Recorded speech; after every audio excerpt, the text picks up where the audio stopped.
Murder in the morning from the Hidden Killers podcast. Well, there's no short of shitty people out there, and Justin Hopper is certainly one of them. 33-year-old Texas man convicted on Thursday of abusing his twin 6-year-old daughters, resulting in the tragic death of one of the girls, Arianna Battelle. Hopper was found guilty of injury to a child with intent to cause bodily injury and was subsequently sentenced to a life prison sentence with the possibility of parole, unfortunately. Additionally, he was ordered to pay a $10,000 fine. The jury reached the verdict quite swiftly. Yeah, go ahead. Well, I was going to say $10,000 fine. Yeah. For what? I'm guessing he probably doesn't even have it. So maybe he'll pay it off in what he makes in jail for commissary. Sorry, no craft singles for you. The jury deliberated in 15 minutes before concluding Hopper's guilt. The case has drawn significant attention due to the severity and nature of the abuse inflicted on the young girls. So here's your trigger warning, everyone. In a related conviction in 2023, the twin stepmother, Jessica Bundren, was also sentenced to life in prison for injury to a child intentionally causing serious bodily injury, leading to Arianna's death. According to the court documents, both Hopper and Bundren physically abused Arianna and her sister as punishment for bedwetting and not eating quickly enough. These are people who can't cope with anything in life, and then they're suddenly charged with being parents because there's no oversight on that. Like, you can fuck, you can make a kid, and we're not going to check on you. We're just going to assume you're good until the kid gets really fucked up or murdered. Then we're going to be like, maybe we should, but we're going to make sure you got your fucking license for your cat every year in your county or whatever the fuck it is. Yep.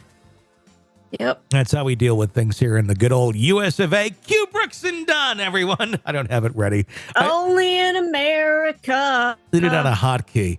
The abuse came to light on October 27th of 2020 when Bryan police responded to a 911 call reporting a child not breathing. Upon arrival at the family's home, officers found Arianna on the floor of her bedroom covered with a sheet. She had visible bruises on her face and legs, as well as welts and puncture marks on her torso. Initially, Bundren told the police that Arianna had fallen down on the stairs and that she later found her unresponsive in bed. See, this is why I could not be a police officer, because I'd pull out my service revolver and just kill the parents right there. I'd be like, fuck you, boom.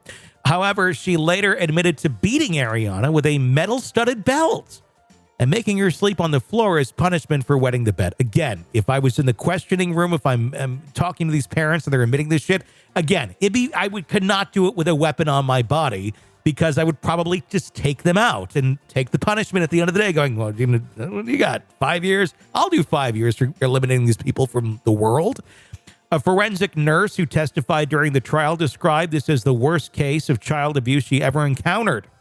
The severity of the injuries and the extent of the abuse left a lasting impression on all who followed the case. Kimberly Elias, Hopper's stepmother, expressed relief and satisfaction with the verdict, saying, quote, "I think justice was served, and I think anything less than the maximum would have dismissed the seriousness of the crime," she told reporters. Hopper will be eligible for parole in 2054. His attorney did not immediately respond to requests for comment. So once we find out exactly where these people are going, Justin Hopper is his name. Her name is Jessica Bundren, Bundren. Start writing letters to other folks in the penitentiary, sharing with the info of what they actually did, because they try to hide that shit as long as they can. But if you share that with other inmates who may have the rest of their life in prison, they may, may want to, address the situation a little bit. So, I don't know. Oh, they will. Keep an eye on that and maybe write a few letters and just say, hey, just so you know, here's who's in here with you. Here's what they did. Have a great day. That's all. And just see what happens. You just kind of, that's all. Not saying to do anything. I'm just saying, just write a letter or 2 or 20. Well, justice always seems to prevail in these cases. They were convicted. He was convicted in 15 minutes. But the inmates are going to know what he did. I hope. They're going to find out about this. Good. They can try to hide it, but somebody knows something and they're going to say something. And I also want to mention, so for those of you who are into abusing other human beings, Jesus. the whole story. Do we have a large audience? Addressing. I hope to God we I have don't know. people in our audience. They probably are. It's a huge audience, so who the fuck knows? But yeah. But to those of you who are into abusing other humans, and then you're called on the carpet and you go, well, what happened to so-and-so? Oh, they fell down the stairs. Go get fucked. Because first of all, how many people really fall down the stairs? And second of all, the injuries never look like they fell down the stairs. People know what injuries look like, especially medical professionals. Yeah. So saying somebody fell down the stairs when you beat the living shit out of them, it doesn't fly, dumbass.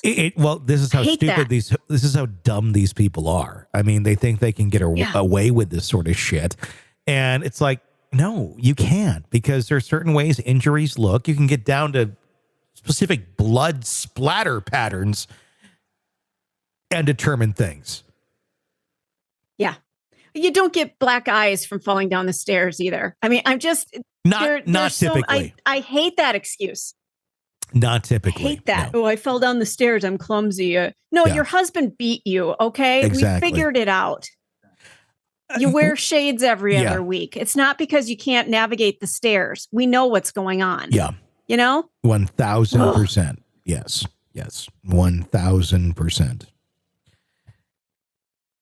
Rant over. I just had to get that out. Yeah, well, I got mine out too, going, hey, here's their names. Look for where they're at. Send some letters. See what happens. I'm not encouraging any sort of violence whatsoever. I'm just saying, write some letters. Let folks know what's up. Folks that are never getting out ever again for the rest of their lives. They have nothing to lose. Let those folks know what's up. No, it's information. You're just, the more you know. Want to listen ad-free? Want advanced access to all of our interviews before anyone else? Become a True Crime Today Premium Plus subscriber on Apple Podcasts. You get every episode commercial-free. So you can binge on true crime until you can binge no more. Search True Crime Today Premium Plus on Apple Podcasts now, or go to our podcast page and sign up now. More of the Hidden Killers podcast next.